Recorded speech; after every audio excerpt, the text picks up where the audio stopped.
કે 30 વર્ષથી તમારું શાસન છે।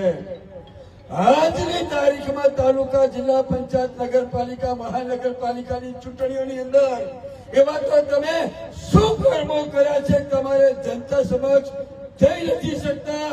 લોભ, લાલચ, પ્રલોભન, ધાક ધમકી આપી અને લોકશાહીનું હત્યા કરી રહ્યા છો। નું નામ જો તમે ભૂલી ગયા અને મનાવતા મનાવતા સભી તારીખ જાતી રહે। એટલે ઘણી વાતો છે તમારી વિધાનસભાની અંદર સતરા થી સદરપુર વાળા જે બ્રિજની મેં માગણી 3 વર્ષથી કરી છે। મુનેઠા જિલ્લા પંચાયત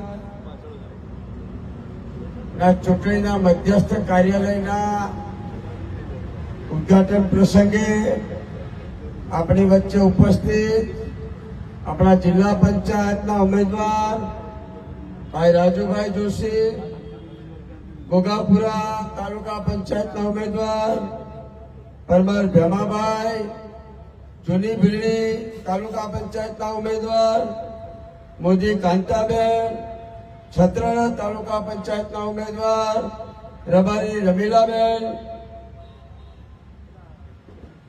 બરતો બોલે જેટલી વેદના હશે તાર ધણી બોલ્યો હશે। અને એવા કોંગ્રેસ પરિવારમાં પરત થયેલા ભીલડીના સરપંચ ભાઈ કાંતિભાઈ માળી, મનુભાઈ જોશી, દશરથભાઈ જોશી, ગેવરભાઈ સોની, બચુભા અદેશી, અહીંયા ભારતસિંહ બેઠા છે, સૌ સન્માનીય આગેવાનો બેઠા છે। સવિશેષ તાળીઓના ગડગડાટ પાડો સુરેશભાઈ મલાભાઈ દેહાઈના।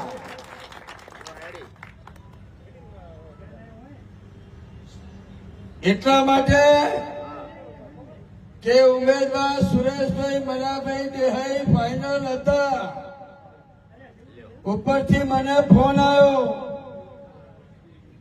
કે રાજુભાઈ ને લડવું છે, પણ રાજુભાઈ એમ કે છે કે મારા રાઠોડો, મારા રબારીઓ અને મારી 18 આલમ કોંગ્રેસનો આગેવાન મને સ્વીકારે તો જ મારે લડવું છે। નકે પૈસા પાટિયા નક્કી કરેલા સુરેશભાઈને હું ગભા ઉપર બેસાડીને મુનેઠા જીતાડવા નીકળે।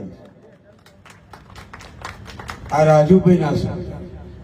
મેં રબારી સમાજના દર્શક આગેવાનોને ફોન કરીને એમ પૂછ્યું કે શું કરશો? કે અમે તો કોંગ્રેસ પરિવારના છે, મારો પરિવારનો મોહ જે નિર્ણય સાથે અમારે માથા પર ચડાવી દેવું પડે। સાહેબ એક ટકો ચિંતા ન કરો, રાજુભાઈને ફોન કરીને કહી દો કે ઉમેદવારી પત્રની તૈયારી કરે। કાંતિભાઈ આ પરિવારની ખેલદિલી છે, આ કોંગ્રેસ પરિવારની વિચારધારા છે, આ કોંગ્રેસ પરિવારનો સંસ્કાર છે અને સર્વ સમાજ રાજુભાઈ જોશીને જીતાડવા માટે ગભે બેસાડીને આજે નીકળી છે। એ વંદન કરું છું, દરવી સમાજને વંદન।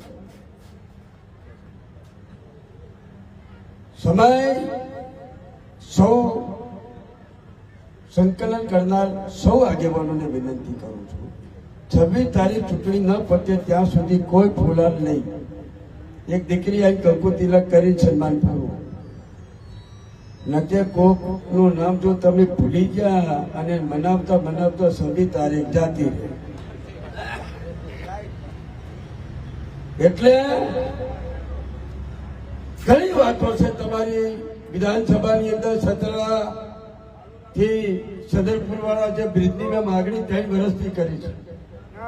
નર્મદા કેનાલના નર્મદાની પાઇપલાઇન થી તળાવો ભરાય, મુનેઠાથી મળી, ભીલડીથી મળી વારંવાર રજૂઆતો કરી છે। અને એટલા માટે હું રજૂઆત કરું છું કે બહારની મોટરની મોટરો મેં હાકી છે।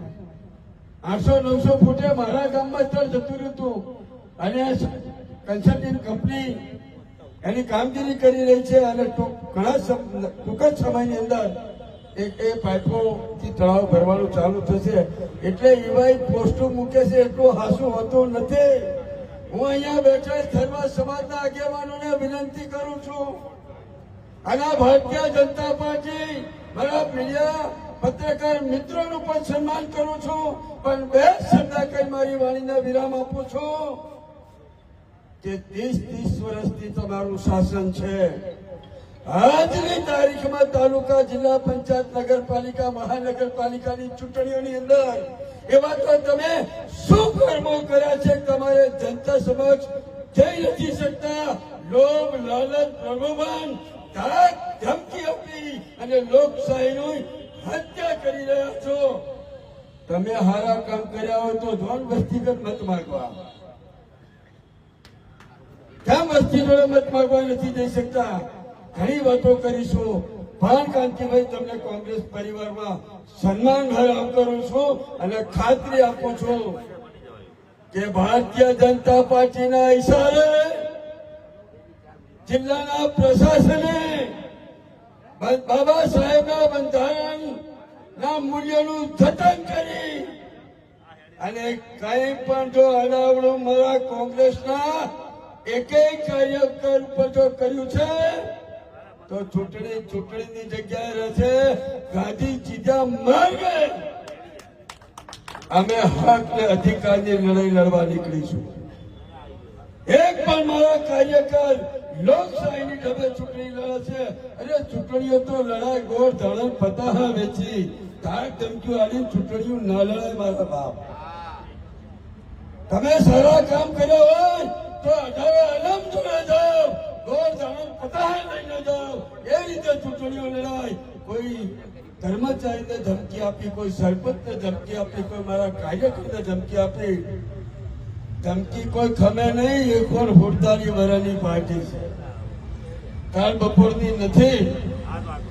એટલે આપ સૌ અહીંયા વિશાળ સંખ્યામાં ઉપસ્થિત થયા છો.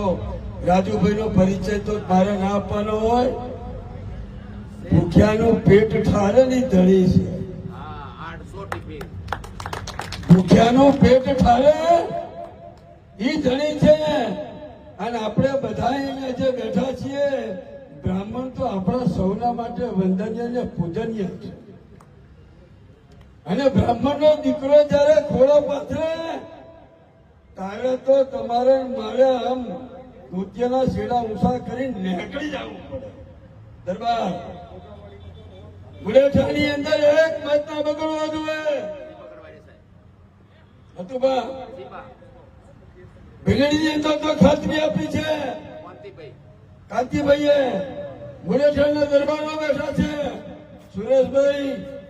ગદનીપુરમાંથી એક મત ના બગડે અને વારા અને બોડા હું જાતે જવરો છું, સત્રાના જવરો. જેટલું આવે એ લઈ લેજો પાછું. એમાં એ આપણું જ છે. ભ્રષ્ટાચાર કરીને ભેગું કરેલું છે એટલે આમાં કઈ શરમ ના રાખતા.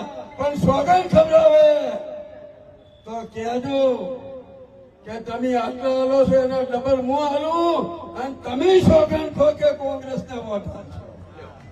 જોજો 1 મિનિટ તમારા કની ભાઈ ઉભા રહેતો. આ એની નસ હું પારખી ગયો છું.